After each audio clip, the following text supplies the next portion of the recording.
We'd now like to bring you a press conference by the U.S. President Joe Biden, who is speaking in Kyiv after making an unannounced visit. Let's listen in. I asked you next. I asked you, what is there, Mr. President? What can I do for you? How can I be of help? And I don't know if you remember what you said to me, but you said, and I quote, "Gather the leaders of the world. Ask them to support Ukraine." Gather the leaders of the world and ask them to support Ukraine. And you said that you didn't know when we'd be able to speak again. That dark night, 1 year ago, the world was literally at the time bracing for the fall of Kyiv. Seems like a lot longer ago than a year, but think back to that year. Perhaps even the end of Ukraine. You know, 1 year later, Kyiv stands, and Ukraine stands. Democracy stands. The Americans stand with you, and the world stands with you. Kyiv has captured a part of my heart, I must say. I've come here 6 times as vice president, once as president, and in 2009 as vice president when I first came here. Then back in 2014, I came 3 times in the aftermath of the Revolution of Dignity. And I again came in 2015 to address the Rada about the work of building a strong democracy. And I came in 2017, just before I left office as vice president. I knew I'd be back, but I wanted to be sure. Even though the election were over, Barack and I were out of office, I decided to make one more trip before the next president was sworn in to Kyiv. So, President Zelensky, you deeply honor me here in Kyiv with you today, to meet with your military, your intelligence folks, your diplomatic teams, community leaders who have stepped up and helped their country in their hour of need. It's astounding who stood up. Everybody. Everybody. Women, young children, trying to do something, just trying to do something. Pulling people out of apartments and being shelled and literally, I think, is war crimes. It's astounding. And the whole world sees it and looks at it. This is the largest land war in Europe in 3/4 of a century. And you're succeeding against all and every expectation except your own. We have every confidence that you're going to continue to prevail. You know, from the moment I first received an intelligence report in the fall, about a year ago, we were focused on determining how do we rally the rest of the world. How do I help you with the promise you asked me to make, to rally the world? Well, how do you succeed? How do you get a world to respond to a prosperous economy, a confident democracy, a secure and independent state, when United Americans of all political backgrounds decided that they would step up? American people know it matters. Unchecked aggression is a threat to all of us. We built a coalition of nations from the Atlantic to the Pacific, NATO in the Atlantic, Japan in the Pacific. I mean, across the world. The number of nations stood up, over 50. Help Ukraine defend itself with unprecedented military, economic, and humanitarian support. We united the leading economies of the world to impose unprecedented cost that are squeezing Russia's economic lifelines. Together, we've committed nearly 700 tanks and thousands of armored vehicles, 1,000 artillery systems, more than 2 million rounds of artillery ammunition, more than 50 advanced launch rocket systems, anti-ship and air defense systems, all defend Ukraine, and that doesn't count the other $500 million we're announcing with you today and tomorrow. That's going to be coming your way. And that's just the United States in this piece. And just today, that announcement includes artillery ammunition for HIMARS and howitzers, more javelins, anti-armor systems, air surveillance radars to help protect Ukrainian people from aerial bombardments. Later this week, we will announce additional sanctions against elites and companies that are trying to evade sanctions and backfill Russia's war machine. And thanks to bipartisan support in Congress, this week we're delivering billions in direct budgetary support, which the government can put to use immediately and help provide for basic services of citizens. The cost that Ukraine has had to bear has been extraordinarily high, and the sacrifices have been far too great. They've been met, but they've been far too great. We mourn alongside the families of those who've been lost to the brutal and unjust war. We know that there'll be very difficult days and weeks and years ahead. But Russia's aim was to wipe Ukraine off the map. Putin's war of conquest is failing. Russia's military has lost half its territory it once occupied. Young, talented Russians are fleeing by the tens of thousands, not wanting to come back to Russia. Not just fleeing from the military, fleeing from Russia itself, because they see no future in their country. Russia's economy is now a backwater, isolated and struggling. Putin thought Ukraine was weak and the West was divided. As you know, Mr. President, I said to you in the beginning, he's counting on us not sticking together. He was counting on the inability to keep NATO united. He was counting on us not to be able to bring in others on the side of Ukraine. He thought he could outlast us. I don't think he's thinking that right now. God knows what he's thinking, but I don't think he's thinking that. But he's just been plain wrong. Plain wrong. And 1 year later, the evidence is right here in this room. We stand here together. Mr. President, I'm delighted to be able to repay your visit to our country. In Washington, not long ago, you told the Congress, quote, "We have no fear, nor should anyone in the world have it," end of quote. You and all Ukrainians, Mr. President, remind the world every single day what the meaning of the word courage is.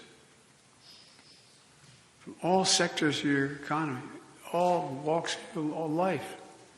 It's astounding. Astounding. Remind us that freedom is priceless. It's worth fighting for as long as it takes, and that's how long we're going to be with you, Mr. President, for as long as it takes. We'll do it. Thank you. And if you're just joining us, we've been listening to a press conference with the U.S. President Joe Biden, who has made a surprise visit to Kyiv, the Ukrainian capital.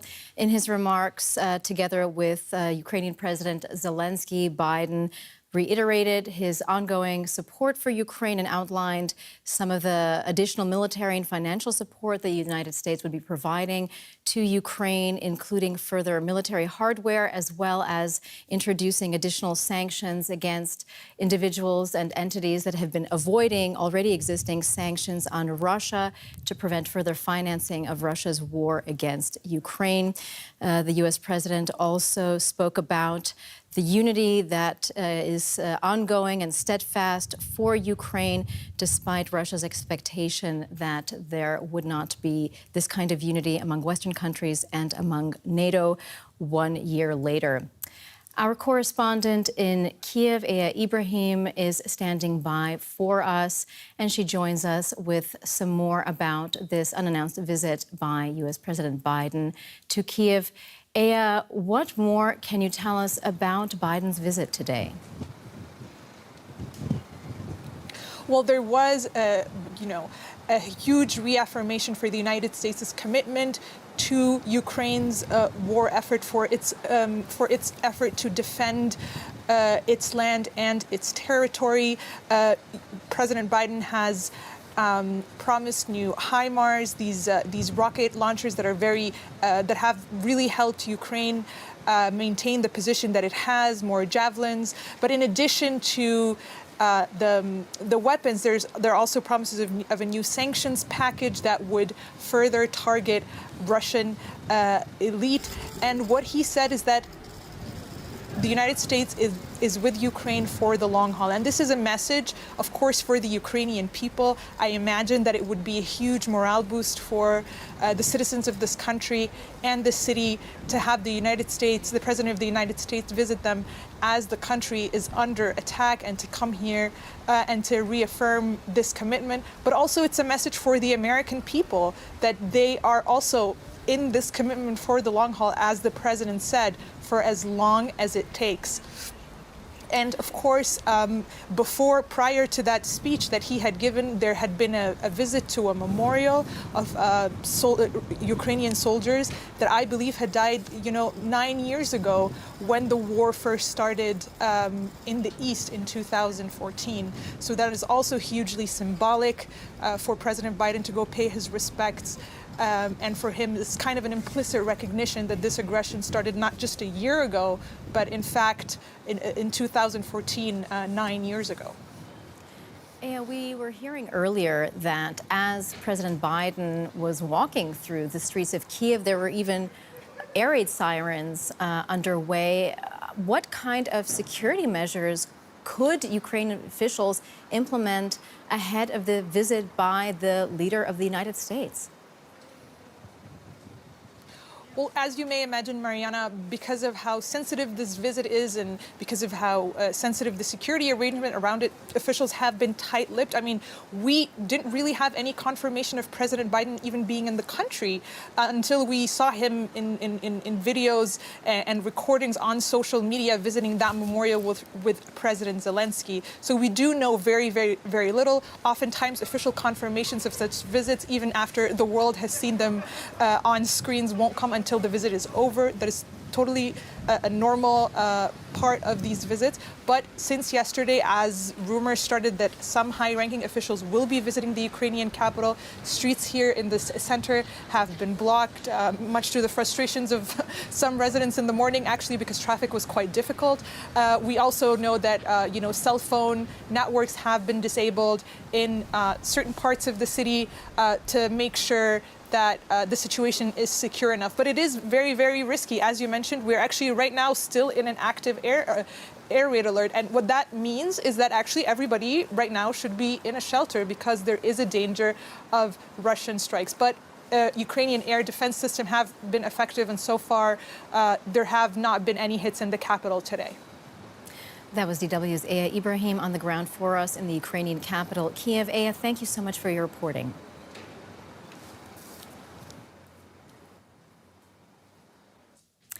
Well, we can now bring in DW's chief international editor, Richard Walker.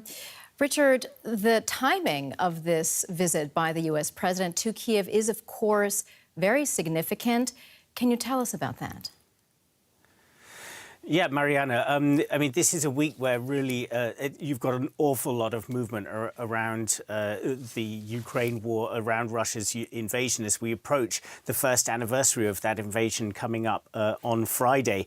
We've just had here in Germany the Munich Security Conference, so this major gathering of political and military leaders from all over the world to talk about international security. Obviously, the war in Ukraine absolutely dominated the agenda there. There were interesting interjections, important speeches by, for instance, China's top diplomat taking place there. Also, the US Vice President Kamala Harris was there, pledging American support, the kind of things that we just heard from Joe Biden. There were also heard from European leaders. So there was an effort among transatlantic leaders to give a real strong message of unity there. But the Chinese top diplomat speech made it very clear that China has a very different view on what's going on. Then today, it's not just Joe Biden in Kyiv today. Also, we're expecting Wang Yi, China's top diplomat, to be in Moscow today. So talks going on there between the Chinese and the Russians. There's an expectation that the Chinese are going to be bringing out a peace proposal. Wang Yi was floating that in Munich. We don't know the details of that, but that is going to be certainly a very important thing for everybody to look at, and a lot of uncertainty about how China will position that, given its implicit support for Russia so far through this war. Then later this week, we have the anniversary itself on Friday. There'll be meetings at the United Nations around that, possibly further votes to try and test international support for Ukraine on Friday. Then also Germany's Chancellor Olaf Scholz heading to India next weekend. We've just had that confirmed from the Indian side. The German side hasn't confirmed that yet, but we're very much expecting that trip to happen. And Scholz will certainly be trying to get the Indians to move closer to the Western position on this war. So much diplomatic activity around this very important sort of milestone, a really quite awful milestone. Of course, if you think about it, this war has dragged on for a whole year. But yeah, the message coming from many that it could drag on for much longer. So we just heard from Joe Biden there saying that the US is in this for the long haul. Richard, let's talk about this visit by China's top diplomat to Moscow that you mentioned. This visit is coming on the heels of warnings by the U.S. Secretary of State, Antony Blinken, that China could be considering sending lethal assistance to Russia for its war against Ukraine. How real of a concern is this, and is this topic likely to come up in the talks between China and Russia in Moscow? Well, certainly, I mean, this peace plan that the Chinese have announced, certainly we can expect the Chinese and the Russian sides to be discussing that. We'll see whether Wang Yi and the Russian side say anything in public today about that. But of course, these allegations coming from Tony Blinken, from the US Secretary of State, just yesterday after this Munich Security Conference that we were just talking about there, certainly hitting the headlines. I mean, so far, China's support for Russia has been pretty much diplomatic. So it has not, for instance, in votes in the United Nations, it has not sided with the West. It's tried to put on a sort of, an appearance of being neutral, but very much in terms of its rhetoric and in terms of, if you really look at what the Chinese are saying, you can see that their sympathies lie very much with Russia. But it would absolutely be a very different thing if they then started providing military support. Blinken, this warning from Blinken, at the very least, I think we should interpret it as a kind of a warning shot across China's bows not to go down that road. But as I just said, there are an awful lot of balls in the air right now. If China is going to be coming up with this peace plan, we need to look at what's in it. And there's word that what it may include is saying that no weapons should be sent into this conflict, that there should be a freeze on supply of weapons, for instance, to Ukraine. So we'll have to see whether China is using a potential threat to provide weapons to Russia as a kind of leverage behind that peace proposal to try to put the Western powers on the spot and tell them, OK, don't send any more weapons into Ukraine. Otherwise, we're going to be starting sending weapons to Russia. We don't know if that's the background, but that is a conceivable element to this peace plan. So really, I think it's going to be very, very interesting to see what is in that peace proposal when it comes out. We're anticipating it later in the week. We'll have to see. But yeah, this whole situation moving very fast. But I think one thing that, if you stand back, was very, very clear from the Munich Security Conference, and I think we'll see it from all of these different sort of diplomatic maneuvers that are going on during the course of this week. The world is really very divided on this at the moment. You've got the United States and the West pretty much united within itself, but China and Russia looking very aligned with each other, and the rest of the world, countries like India, key countries like that, like India, Brazil, South Africa, trying to stay as far as they possibly can still on the fence.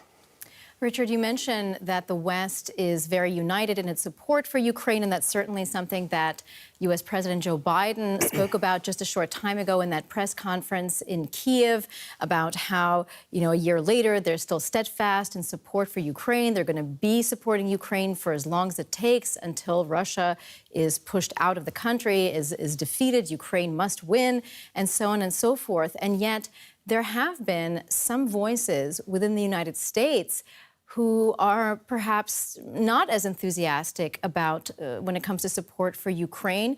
Do you see indications that this kind of unity, this kind of steadfast support in the U.S. could be weakening?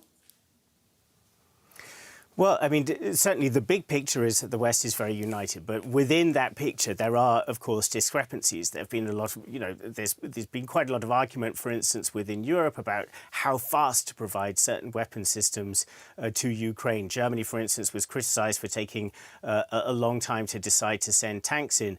You tend to have the Baltic states really pushing for moving very fast. Countries like France and Germany being a bit more cautious. And within the United States, you're right, there's been a lot of bipartisan consensus broadly on the war so far, and there was a huge bipartisan delegation from Congress in Munich for the conference we were just talking about.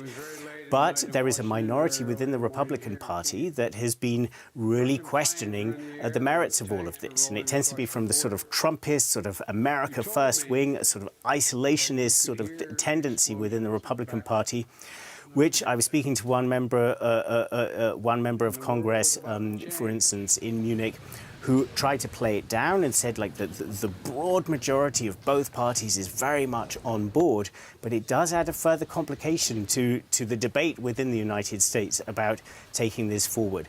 Add into that the fact that we have presidential politics increasingly coming onto the horizon, with the election coming up the end of next year, primary battles in between now and then in the Republican Party. That could bring out some of these issues and divisions to the fore within the Republican Party. So a lot depends on how the presidential race goes within the Republican Party. Obviously, we don't even have yet full confirmation from Joe Biden whether he wants to run again. We're expecting that. So there is uncertainty in the air within the US political situation overall, but still for now a very significant, I think, bipartisan majority in favor of this strong line supporting Ukraine. That was DW Chief International Editor Richard Walker. Richard, thank you so much for your insights.